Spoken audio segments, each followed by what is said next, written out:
smugglings, what is happening? Hope you like the new intro video I got going there. Trying out a couple of different things at the minute. Try to improve that production value, so don't worry, smugglings. Like I said, it will get better, and it will. So we're trying out a couple of different things, and today we're going to be talking about Harry Potter and the Deathly Hallows Part 1. So this is the first of two cinematic parts based on the final Harry Potter novel. And we know from the end of Half-Blood Prince that Harry has to go and find the remaining Horcruxes with Ron and Hermione and try to see if he can find them to destroy them and rid the world of the Dark Lord. So this film is obviously going to be an incomplete film because it relies on the second part to conclude the story. So I know that during the time it felt like it was a big prelude to what was going to happen, and that's what the film is.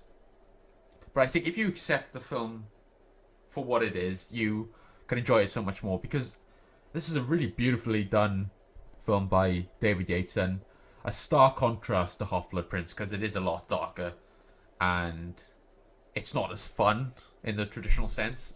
It very much does feel like an arduous and harrowing journey for these characters as they go from place to place trying to destroy these Horcruxes, and they don't have the security of Hogwarts or the superior wizards anymore. There's no longer a Dumbledore or McGonagall to keep them safe at the minute. They are completely on their own after the events of Half-Blood Prince.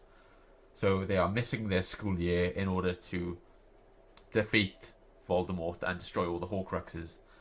And I love the way that this film really focuses on the characters and their relationships, and it really does test their relationships quite a lot in this film. And I did love seeing that. I really did enjoy watching that, because you've never really seen them in this close proximity for this long. And you do get the sense that they are getting sick of each other when they spend so much time with each other. But like I said, David Yates returns to this film as the director, and proving that he's got quite a bit of range as a director. He can do films that are quite funny and films that are very heartfelt and a lot darker. And this is one of those which is quite a lot darker than Half-Blood Prince. And I think he did a phenomenal job again.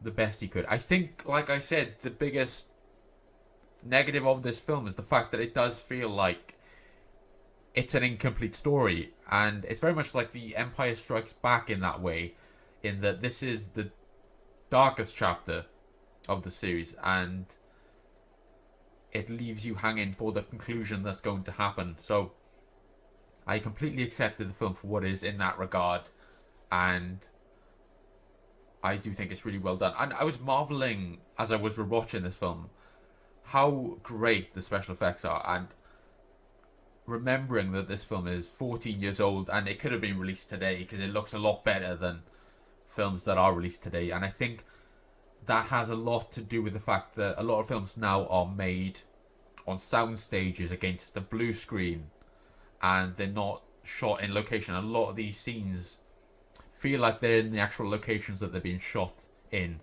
and I love that immersion, because it really does bring you into the world when you feel like what's happening on screen is actually happening. So I did love that, and can't really understate David Yates and his skill as a director, because he really showcases a real understanding of Harry Potter and the universe and the characters especially. And I love that he also brings in a lot of political and social themes into this film, because the Ministry of Magic is being overtaken by Voldemort and his followers, and they are trying to take it over and eliminate the Muggleborns, very much like Salazar Slytherin was trying to do in Chamber of Secrets. And David Yates is sort of known for his social and political themes that he brings to the films, and I think he did a really great job here doing that. And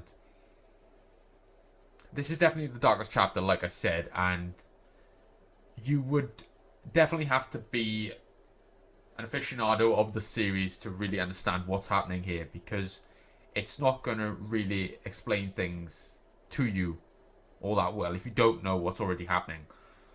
And I heard a lot of complaints about that at the time of this film's release, that it was inaccessible to people that weren't big fans of Harry Potter.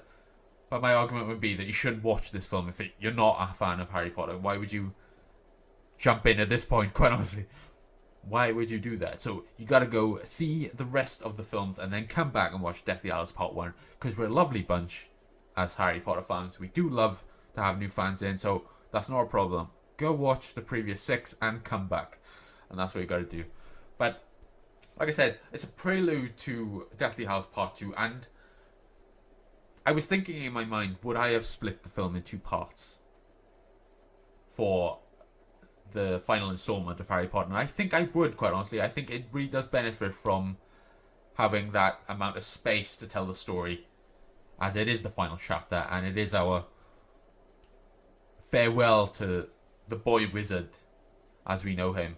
So I think I can't argue with the fact that they split into 2 parts. I know it is a marketing strategy, very much like what Peter Jackson did with the Hobbit trilogy, but I've got no problem with that, because I think the Hobbit films are great and these 2 films are great. So I've got no problem with splitting a brief story if it is great.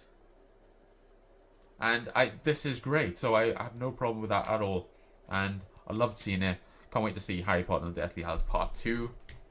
So that is going to be the next review that I'm going to be doing. I should also mention as well that Dobby makes a return to this film as well, and has one of the most heartbreaking scenes in the film when he returns and helps Harry and his friends escape from Malfoy and the Death Eaters, and sacrifices himself to save them. And I loved the way that was displayed, and you get that heartbreaking scene of Harry looking to his friends, holding Dobby in his arms and asking them for help, and nobody knows what to do because he's past the point of no return and he won't be able to recover from the wound that he has suffered from. And I think that was very well done. That's a very harrowing note to end the film on, and I think that it is really effective in that way. So I love that particular scene. And one other thing to touch on as well is the fact that Harry and Hermione spend a lot of time with each other during the middle portion of this film, as Ron is absent and he goes away after having a disagreement with them.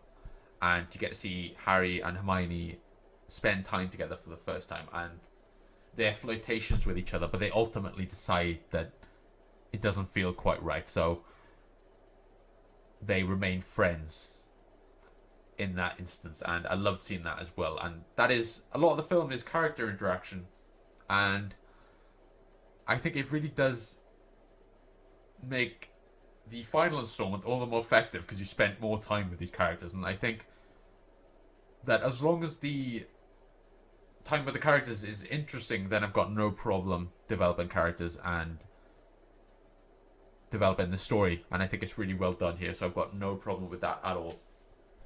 So Harry Potter and the Deathly Hallows Part 2 is a very great entry in the Harry Potter series, and you're probably bored of me saying that, and I'm sorry. That is the issue when you're reviewing films that you absolutely adore, and I really do love it. And I can't wait to see the final installment of Harry Potter and the Deathly Hallows Part 2. And I will be more nuanced when I'm discussing films that are recently released. I think when I review films that are not within franchises that I love, and I'm seeing new films to review, I will be more objective in that way, because the subjectivity is coming through in my love for the series. But that's no problem. We'll sort it out. You know what I mean? We'll sort it out for the subsequent review. So that is my review for Harry Potter and Deathly Hallows Part 1. Let me know what you guys think of it. Hope you liked the intro. Like I said, like, comment, and subscribe. And hope you like the little cameo my mic is making as well, because I want the audio to sound like it's coming from one place. I noticed in the previous video it was coming from the side, and I want to see if I can avoid that. But we're working out all the kinks of the audio and all that, but we will get there, guys. So I really appreciate your smauglings, and I will see you in the next video. So cheers, smauglings, and bye bye.